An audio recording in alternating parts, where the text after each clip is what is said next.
More or less ready to roll, and we're going to switch on over to our draft screen, as that is my normal draft screen, and I've broken everything. There we go. Quick updates though.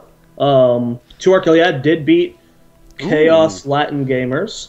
What? So Already? 2-0? yeah, I guess that seems like a really quick 2-0. That So maybe seems they someone no showed, but on the bracket it's updated. 2R has made it to the round of 8. That's impressive. But cool, congrats to 2ARC. And then again, Tempest did get the bye over Maelstrom, and then Glorious had the bye as well. So we have 3 teams in the round of 8 already. Remember, top 4 make it to the what's it called? They're calling it the major, the ESL major. Yes, the Go4 Heroes major. And first place gets $250. Yep, typically weeklies are $100 and monthlies are $250. Here for Heroes. Now the game is very early. The different weeklies are best of 1 until the finals, which are a best of 3. And then here in the monthly, it's all best of 3s. I don't actually know if the finals is a best of 5. That is actually... I can check. I believe it is, but let me check. Okay, it doesn't say on the rules, so maybe it is just a best of 3. Yeah, I don't. I mean, I'm looking at the. Oh, there's a view complete rules section. Oh, I'll actually link the rules in the chat here, and I'm actually gonna. Before we hop in the draft, we have a guest appearance. We have a guest appearance here. Goopy's kitty has climbed onto my lap. Oh, the cat! I was like, God. what? Oh God! Who are we interviewing? She is falling all over the place. She just Goopy's goes kitty. limp. She goes limp. Kitty hype. And she's gone. All right, back to the draft here. We have the first band coming out. Okay, I hit the wrong screen again. It's going to be Tassadar and then a ban on Zeratul. So the bans are identical to the last game, but Clairvoyant is going to end up picking Vala as their first hero. Same bans as last game. First pick Vala, leaving Tychus open for Evil Geniuses. Wouldn't be too surprised if we saw Nazebo Tychus, but there's so many good heroes still available. You got Falstad, Nazebo Tychus, and Arthas still up for grabs right now. But I'm predicting Nazebo Tychus. You think Nazebo Tychus is better than Tychus Arthas? Yeah, because then you give Vala, Falstad, Tychus to Clairvoyant, and that's scary. I don't know how much practice Clairvoyant has with triple DPS. I know, but Nazebo wasn't an issue at all in that game, really, for Evil Geniuses. So I don't know if they're scared of giving them. It's not taking it; it's just getting it for yours. It's not like, oh, we need to deny it from them. It's just Nazeebo's a really solid hero, and Tychus Falstad. Okay, Tychus Falstad. Okay, that makes a lot of sense too. They want those 2 heroes. They want the power play on those 2 heroes.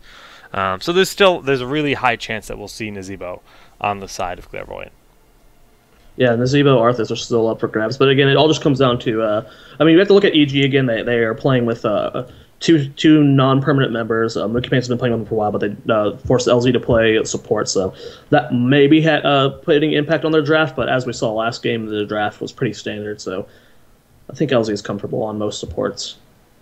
We'll have to see where they want to go. I mean, LZ's been playing the game as long as anyone else, and he's got plenty of experience with... He's been playing longer than you. He has. Very few people can say that. You're one of them. You were... Oh, that was the funniest week of my life. The 1 week where I didn't have access, the worst week of my life. I'm a spoiled brat, I know it. But all right, so Nazebo Brightwing is going to be picked up here for Clairvoyant, and so that gives him Vala, Nazebo, and Brightwing. So that'll be their damage, Nazebo and Vala. Brightwing, their support, also a lot of zoning. I wouldn't be surprised if we see the double tank again. Yeah, I wouldn't be surprised either. It's cool to see that Clairvoyant Gaming doesn't crutch onto Arthas. They're like, we have plenty of great tanks we can play. We can play Stitches, we can play Muradin.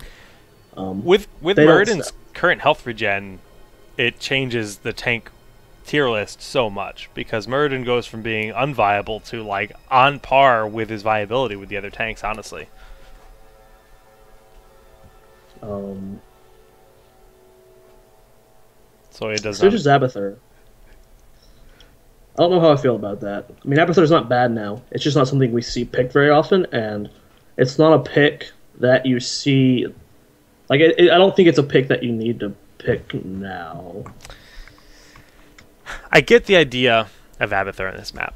and we've seen it work really well. Abathur but why not flash pick it in that sense? Right. Abathur can soak lanes. Abathur has a lot of utility. Grabbing Stitches is nice too, because in theory you're denying Stitches. I mean, we've said this time and time again, but Atlanta is actually terrifying on Stitches. And when I say time and time again, I'm talking between yesterday and today. And but his Stitches is absolutely terrifying. Read Skype real quick. Okay. But I'm agreeing with you though when it comes to Abathur, because it's, for it to not be your last pick, it's very interesting. So reading Skype. Yeah. Maybe it's like they're scrimming against Clairvoyant. And Clairvoyant likes to pick Abathur on this map, and they're trying to. I really don't know though. I agree that Abathur he's not a bad hero. You know, yeah, I'm not like, oh, Abathur, these noobs, but you know, it's definitely interesting timing of that pick. And so far, the team's Tychus, Falstad, Stitches, Abathur. Go Packers! Come on, guys. Cowboys won yesterday. They beat the Lions, Jake. Now we play the Packers in Green Bay. Okay, we're gonna win. No, sir. How dare you? How dare you? Cowboys all the way. Okay, I'll let them know. Okay, so Chen Illidan is their response. Okay, so they're going for the double front line. This is actually a really cool composition. I like this a lot because they have Brightwing as their support, so which obviously has a lot of healing, and Stitches, or excuse me, Chen and Illidan. Now, Chen and Illidan can both dive in you at the same time, and that's a scary, very... what's the word I'm looking for? A very agile, very, you know, flexible front line composition that can get in and out very quickly when you have Vala and Nazebo on the other side. So to find those primary focus targets and get them, you try to burn down Illidan, he just runs away. You try to burn down Chen, he pops Panda Bells. And in the meantime, you have a Ravenous Spirit in your face, just wrecking things. And then you have Vala, who's potentially grabbing Strafe or Rain of Vengeance. There's so many things you have to think about in like all over the battlefield in this kind of composition, and it's hard for a team, like especially looking at EG's like shot calling and their focus fire in that last game. It's going to be difficult for them with this composition. The thing though, I don't like Illidan in this situation. Illidan really depends on having an Uther with him or a Tassadar, just because of the amount of damage absorption they negate, and they don't have any of those. Like, I disagree, because the thing that Brightwing has is Polly is ranged an instant, so it's a quicker save to get Illidan out of situations, and then Shield Ally is sufficient when it boils down to it. I disagree. But I don't think so. You don't think so? Well, we'll find out. It's the big heal you want from Uther that makes Illidan much better. Shield Ally is good, but it's better that they have the Brightwing on their team, because if you polymorph an Illidan, you can just destroy him. So they do have that going for him. But I prefer Illidan's with the Uther. It's not necessarily a bad thing, though, you know. Right. I'm curious. I'm just really interested to see how this comp is going to handle early tributes for Evil Geniuses with that Abathur Stitches combo. Could be very deadly. Well, time will tell for sure. It's going to be Curse Hollow Game number 2. This is a best-of-3 series, guys. So if Clairvoyant manages to take it, that will, in fact, be them advancing. EG, oh my goodness, the mic, there it is! It's the best way to wake up in the morning to exploding ears. The funny thing is, Jake sees my face. Like, I always freak out after he says it. I always forget about it. I don't know. I don't know why it does that. It's the worst thing in the world. Alrighty, well, the overlay is actually correct for once, and we can introduce our teams here. Yep, it's funny, on the left-hand side of the map, in the blue trunks, we have Team Evil Geniuses down 0-1 in the server, in the series. Mookie Pants on Abathur, Miwa on Stitches, LZ Gamer on Uther, Faye on Falstad, and Idra on Tycho. And on the other half of the map, we have a clump here that is, in fact, Clairvoyant Gaming. It's going to be Echo playing as Brightwing, Caterpillar on Illidan, Atlanta on Chen, Spanker on Nazebo, and Clown will be playing Vala, riding the pink Battle Beast with his pink Vala skin. So fashionable. Yeah, well, both teams are pretty subpar without having a single money pig, Jake, across the board. How rude. That's very rude. It's SMG would not approve of this. No, they wouldn't. They would be very disappointed. Here we go, guys. We have a 3-lane group here in the bottom lane with Clown, Spanker, and Echo. Abathur Tychus here, and it looks like they might be having a Stitches roam, which you know, isn't so bad. So, I mean, just looking at the talents, I mean, Bribe, one for each team, False Head, Right Wing, pretty standard stuff.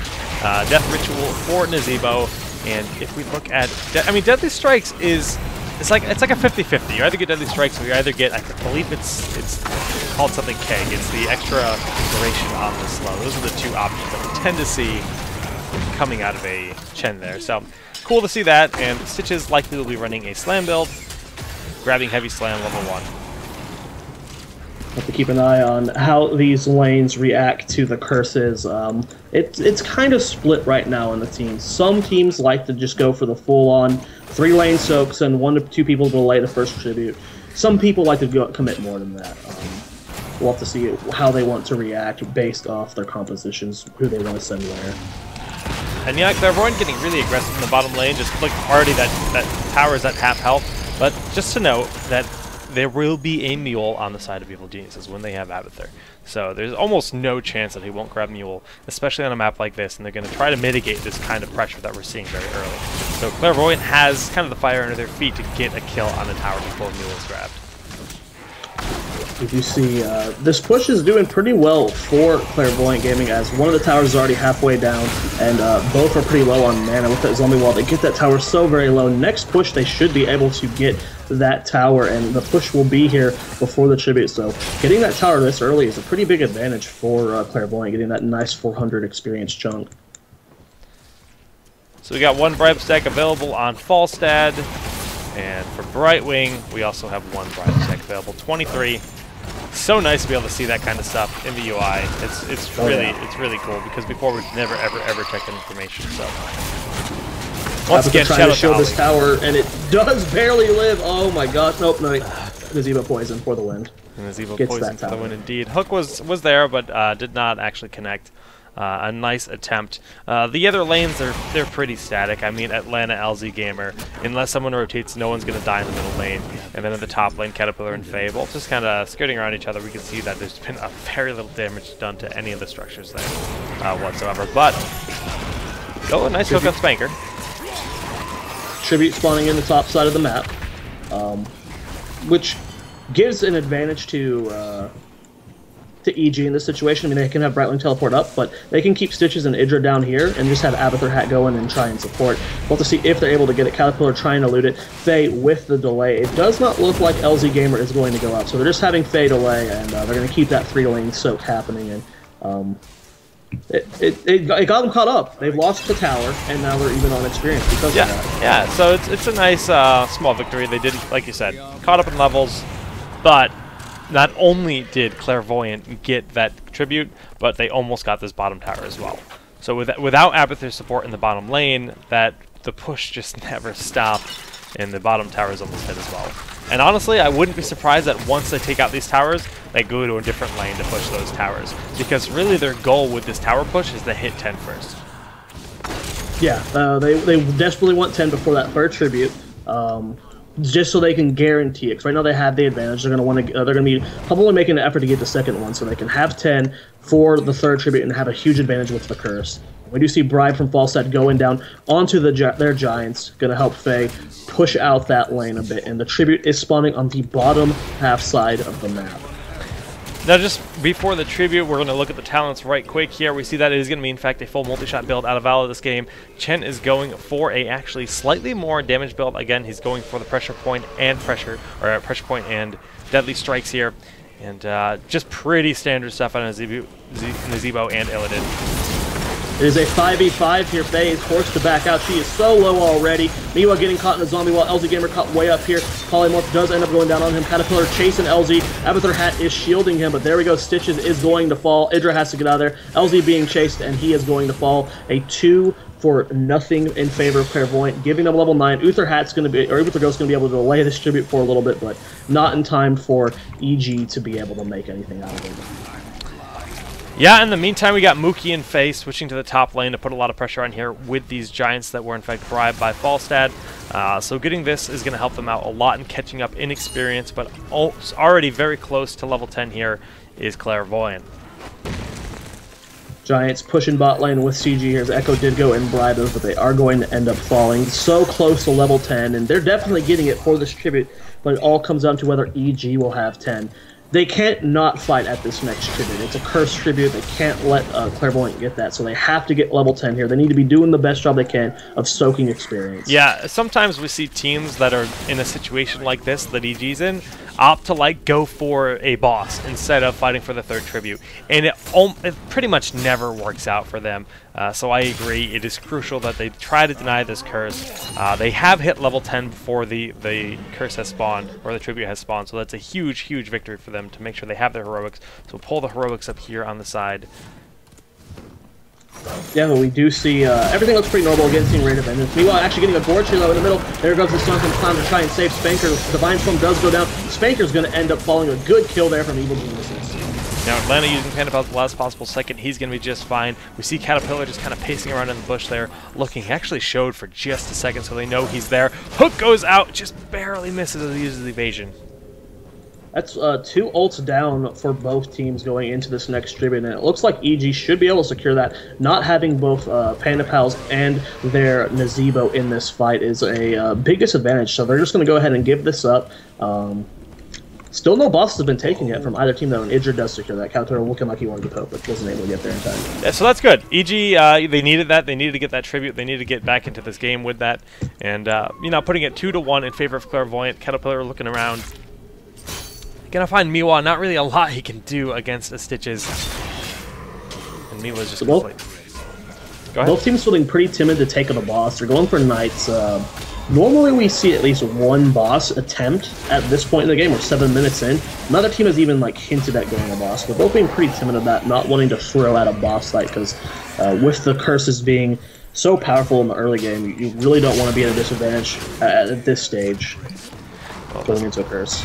A lot of pressure in the top lane coming out of Clairvoyant here. Knights pushing mid for EG, but this top lane is getting pressured so very hard. Miwa gets a nice hook gorge though, and that's going to be a kill. Yep, and with the tribute spawning in 11 seconds top lane, this is a huge advantage for EG. No way that Clairvoyant can fight this. They do have all 5 of their members in the top lane, with Avatar being able to get to Symbiote, and Idra and Miwa zoning out. That's going to tie up the tributes here, and this is exactly what EG needed. Yeah, I agree. I mean, having Faye pick up this tribute is 2-2. They are losing experience in the middle lane, so Clairvoyant does have a slight lead, but it's so very close because the kills are at, you know, even 2-2, and overall EG has been soaking just as well as Clairvoyant. There is... The last 2 tributes that EG has won has been because of a hook gorge onto Spanker. Spanker has to be so very careful before this final tribute, because this is a cursed tribute. The next one will be a guaranteed curse. If Nazebo gets picked off again before the fight, that is a huge disadvantage for Clairvoyant. I don't know if they'll be able to fight at the tribute, but going for a boss at the top right, EG does not realize it's happening. They are not doing any camp right now. Looks like Miwa might be scouting out the boss, and they will see it. Oh, they're going to see it, and they're going to run right on. And Miwa actually throwing the hook out is not going to be able to run on top of it, so the boss is capped safely here. And immediately the Rain of Vengeance goes down onto Miwa with the Ravenous Spirit doing so much damage. Miwa's going to fall, and EG has to back up. Caterpillar so very low. He needs to be careful. Has to get healed up by this Bright Wing. We do have the Grave Golem pushing in that top lane. Mule's trying to heal it, and there is the bottom tribute, and most of Clairvoyant is heading down right now. They know that EG has to defend against this boss, though, so there is basically a guaranteed curse, and they're going to get this curse. Do you think they should push with it or grab the bottom boss as well? I think they can go for the boss, yeah. No, they're going for the push. Going for the push here. Middle lane, they're just going to take out this fort. It's free. Of course, when the enemy team's cursed, your forts, your towers, your keeps, none of them actually fire. They're just completely vulnerable. They're throwing a mule on it, but it's going to help zero. Because, well, if they back up, it might actually get some work done. 3 ults still up here for Clairvoyant. All 5 are up for EG, and there goes the dive in onto Idra. He is already into Odin. There's the Metamorphosis hitting 3 people.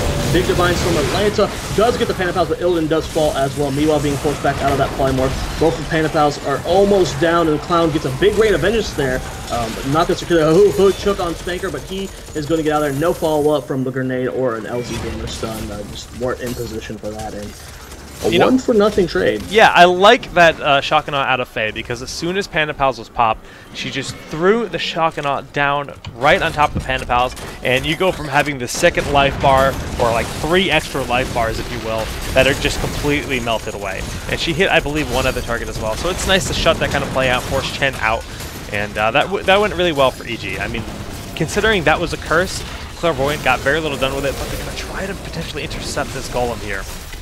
Yeah, and Rider Spirit does go down, but they're going to try and get it the cap, and they do. LZ Gamer's getting really low. Atlanta dives in onto him and does secure that kill, and Idra and Miwa should be able to get out of there. So losing one person for a golem or a boss, that's an okay trade. It's an okay trade. Now, they do have the Giants pushing top. Faye was, in fact, not there for that fight, so EG pretty much had to just try to cap it and get out. And Faye, of course, not able to fly down as she flew up to the Giants there and had to hearth back home. Giants pushing in the top lane with Abathur Locusts, so that's a lot of pressure they have on that opposite side of the map of their Giant, or of their boss, which is a nice small win. You see that Illidan will be clearing up the Sea Giants in the top lane and be able to try and save this fort. It is pretty low. Faye and Abathur have been doing a good job of pushing that top lane, and it might actually end up going down here. If that fort falls, that's a nice experience boost for EG, and it does end up going down. Yep, nicely done. Levels are pretty much dead even. Both teams almost 17. And, of course, we can take a look at the talents once again here, seeing that we do have level 16 talents. I mean, we do see Fishing Hook as the option for Sieges. That is a talent tier where sometimes you see a change. And this is actually a full DPS, more or less, Chen, which is really interesting. He gets combination attack as well, so really speccing into that Q a lot. He gets Relentless, so he can't be slowed down, so he can be as in your face as possible. And, of course, Criterize will be picked up by Brightwing with Rewind. With this build, kick hits so hard. It does. Chen's got some serious initiation burst, so if he can catch Uther or Tychus out of position, that is a lot of damage that he can do instantly. It's pretty terrifying. It's a fun build indeed, and having that extra damage in the front line, especially when you're diving with Illidan and potentially having the Ravenous Spirit in there. Ooh, the hook threw all of the minions onto Spanker, but he does have Sprint available. Rain of Vengeance to zone as well, and Emerald Wind. 2 heroics were used there to save that. Yeah, I don't know if the Emerald Wind was needed. It was just either a bit of miscommunication, or they just really wanted to keep Nazima alive, which makes sense. And there comes Atlanta coming in from the backside. Faye dropped a half health in 1 kick. Idra has to pop out in there. There's the Rider Spirit. Zeke Divine Sword shocking off all up. Clown is so low in HP. Idra's going to make it over the wall, but Caterpillar dives in. Atlanta has to pop Panatals as well. Will he go for the chase? The Caterpillar is getting so low. He does pop first aid. Mookie Pants does end up losing his Abathur clone. There's a hook onto Spanker, though. The slam does do a decent amount of damage, but no stun onto that. And not a single kill in that fight. So many low health bars. Look at Chen. He's sitting at... He had under 500 health at the end of that before he got any heals, before any of his health regen kicked in. I mean, there were so many low members, but EG didn't manage to get a single kill. And they didn't lose anyone, so it's not bad. It's just unfortunate. But Caterpillar, as soon as I say that, is going to lose his life here.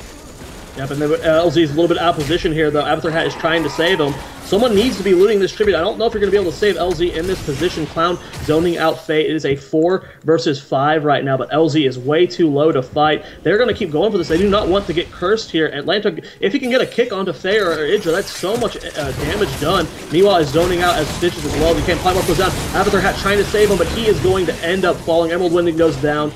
Chen going to fall as well. Sprinting out of there, LZ Gamer is going to live. A 2-for-1 trade, but they didn't get cursed. Yeah, they didn't get their curse. Tanks died, and Illidan died at the start of that. But I'm shocked that LZ ended up living in that scenario. Uther or not, he ended up doing the full walk around and got out of it. This Abathur pushing bot lane, man. He is taking that fork. He's starting to push into that keep. Yeah, Abathur still got push, guys. It's cool. A lot of people, I mean, the entire competitive North American scene stopped using Abathur on maps that weren't Blackheart's Bay for a good amount of time, until, I guess, the most recent weeks, really. And we're starting to see him again on this map a lot now. Having that, pretty much endless push, and then just ability to soak multiple lanes, now that soaking is so much more important in the matches, as minions do give more experience than they used to. It's cool to see him back, and it's cool to see him doing work. Yeah, it's he's really the only hero that Promote can work on at the moment, just because he's got that global presence. He can burr up and promote on the front line. We do see a Grave Golem fight potentially here, as they have to actually reset the Grave Golem. Atlanta is getting burst down. He does not have Panda Pal. Oh, but he did. It just came up. Yeah. Meanwhile, is actually taking a lot of damage, and he just kind of walked into that fight. Face check to Idra is getting low in that Odin, and he has to get out of there. First aid, keep him alive just a little bit. The good divine swing for LZ Gamer hitting a few members. Will it be enough to save his member? Mookie Pants is going to be losing his clone gear. They're kiting as well as they can. Clown coming up from below. Idra is so low, and that kick just able to help secure that kill with that root. Idra gonna fall 2 for nothing so far. There is a big Emerald win. Mookie Pants is gonna lose his clone. LZ and Faye have to back off. Wow, talk about the flying kick damage. Once again, like every single time I see someone, I expect to just slow them down, or, you know, I expect just Atlanta to be getting positioning, but it just blows them up so quickly. And it's I'm loving this build out of him because it's really working out well, and it's helping them secure a lot of quick kills. I couldn't believe how quick Mookie died. Yeah, that was oh, you mean Miwa. Miwa, yes, the Stitches fight. Yeah, he got annihilated really quickly. And good job from Abathur there. Mookie Pants ended up going to the tribute and getting that curse after the fight was done. He ended up walking down there with no false stat. He knew he was safe to get that in. Did forward curse onto his the enemy team, but they are pushing top lane with a Grave Golem. They're going to be able to get a fort and put pressure on this keep. EG, in response, taking their own Grave Golem. Yeah, nicely done here. And we see the top fort has fallen. The Golem pushing in this top lane. We got Knights walking down the middle, and this Golem for EG we picked up in just a moment. Knights will be now, pushing. Now, I wonder if AG needs the back soon. Yeah. They are in, like, keep towers, guys. If you, they are worth 650 experience, not 400. So losing keep towers is just, that alone is something you want to try and prevent. So I don't know if... I feel like a few of them should have backed a bit quicker. Leaving Idra to defend alone wasn't enough. So now both teams level 20. Taking a look at the talents. We have double Resurgence onto EG. No Resurgences. Really? Yeah, they rarely get Resurge. It's really interesting. Clairvoyant, I mean, last game we saw them opt for Hungry Stitches instead of Resurgence on Stitches. And... maybe they're afraid of the imminent Resurgence nerf, so they're just not running it? I don't know. But Echo actually getting hooked, and Gorge, he's in a bad spot here, trying to zone with the Ravenous Spirit to give him some hope. And LZ's taking a lot of damage, but... oh, Idra's actually going to lose. Oh no, is Odin live because of the heal from Uther? And Atlanta has to bolt out of that scenario. Currently, Stitches has fallen, but he is going to be back soon with Resurgence, a 1-for-1 trade. I really dislike not taking Resurgence. Yeah, I mean, Atlanta had to bolt out when, you know, if you just Resurge, you just come back into the battle immediately. It allows you to just be so much more aggressive, especially against a team that has 2 Resurgences. It just allows Stitches and Uther to be a little bit more aggressive because they have they're just going to be back in 5 seconds. Yeah, I don't know how I feel. I know how I feel about it. I don't like it, but let's see if the extra mobility on Shen can help secure them a few more kills, because like you've talked about, that kick is devastating. Yeah, it really is, and it's definitely a different Shen build than we typically see, but it's very cool either way, and Atlanta's been doing a lot of work with it, so I'm going to trust him on this and say that we're going to see the fanciest Bolt play ever out of Chen today, because we've never seen Bolt play, so therefore it's going to be the fanciest. Now these does end up seeing. Yeah. LZ scouts that, oh, look, just barely missing, is this a point they really want to fight over right now, though? We do see Atlanta does go for the bolt in. Their Divine Storm does hit Atlanta. The Panda Palace does not happening. Polymorph goes down and Metaforces. LZ takes a lot of damage. He is in Ghost Form, but he does have that Resurgence. He will be back in the fight soon. Caterpillar at half HP right now. Big hook onto Echo. Gorge follow up to prevent that teleport away. Ravenous Spirit falling in on Idra. He's getting so low. Good Emerald win. Doing a lot of damage. Echo is going to end up falling, but Idra falls at the same time. Yeah, that Emerald Wind was actually huge. I mean, it allowed him to stay alive a lot longer than he ever should have. But the shotgun, oh my goodness, almost hitting Clown as well. Will Clown get out? Yes, he actually gets at the very last second. Nicely done by Faye. Tribute is up. It is a 4 versus 3 right now because, again, no Resurgences. They only have Idra down for EG. Faye's flying straight into this tribute. Nazebo is here as well. He's going to start taking some damage. Going to have to back out of there, but with the Abathur hat, Faye might be able to get the kill. There's the bolt forward. Sprint has fallen. They desperately chasing this Nazebo, and will Oh end no! up not Oh getting the no! kill, and then Clown secures the kill. LZ Gamer and Miwa here to try and get a kill. Will Clown be able to get away? No, not with Bolt. Oh my wow. goodness! So slippery! And meanwhile, the Tribute's just been sitting here. Faye tried so hard to get that kill, but she lost her life in the process. So unfortunate, and well done by Clairvoyant. Yeah, it's a little bit greedy there. Faye is going to be up in 38 seconds, though, and EG did get the curse. You hate to see that happen. I felt like Clairvoyant Gaming had a very, not like a super strong foothold, but they had the advantage into this game. Even though levels were even, they had more map advantage. They were doing a great job. But now that it's double Resurgence versus none, I just feel like the momentum is completely in EG's hands right now. Yeah. They're able to dictate when they want to fight. When you have two Resurgences, guys, you can be super aggressive when the enemy team doesn't have any. Because that technically means like it's basically a 7 versus 5. Even if you guys wipe and you take 3 of their members, you instantly have Uther and Sitches back. Right. I mean, let's just talk about Uther defensively. If Uther dies, he then has his ghost, and then he immediately revives, and then he could die and be a ghost again. It's like you just can't stop him. You can be so risky, so in the front line, getting those huge divine storms with him. And oh, this is big. They're going to get this easily. There's no chance of LG getting on there in time. With the flying kick, yep, they're going to stop it just barely. Now Echo getting gorged, immediately divine storm going out of LZ. Of course, Resurgence should be available here. And Echo, is he going to live? Echo actually lives as well. I thought they were going to get Echo because they interrupted the Emerald win. It did not end up going off. I really dislike, I mean, even with Resurgence, LZ should not have charged in there. So what would have happened if he got in there? He would have died a few seconds later, and his team didn't follow up. His team did not follow him in there. It wasn't like we're going to go stand on this as a team. It was LZ just kind of YOLOing and then dying. Yeah, it's like, oh, I'm going to stop him, and it was too late, and it was a mistake, because like you said, he doesn't even have Resurgence available. Oh, it wasn't up. That's right. It wasn't cooldown. So now they're down a member with a boss pushing their top lane, and this is a really tough scenario. Now Brightwing is in fact in the back, cleaning up this middle lane, saving that fort, but she's going to phase shift right on in. Now we have all 5 members pushing here.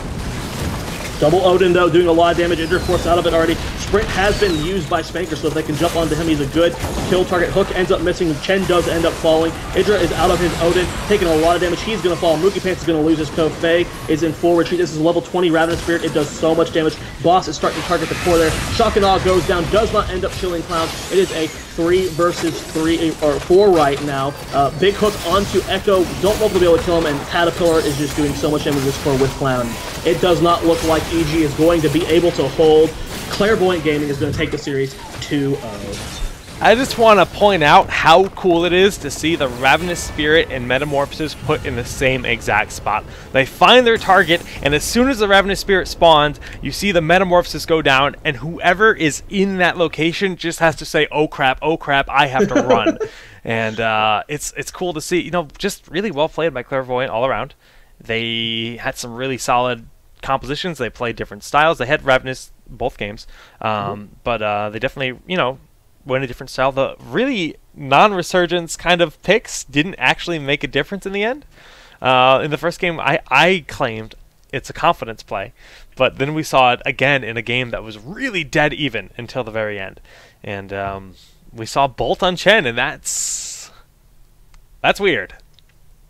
Okay, I'm gonna figure out what game we're jumping into because I don't know. We're supposed to follow SMG, but they're in a game already, and I don't know if he wants us to wait around. But take a quick bracket update. We have Barrel Boys going against Team Heroes Hype in the round of 8, as well as SMG versus ESV Tempest. Those are the only 2, and then we have Glorious versus Clairvoyant Gaming coming. That should be starting soon. I don't know which one we're going into. Let me ask Matt. All right, let me update the bracket live here.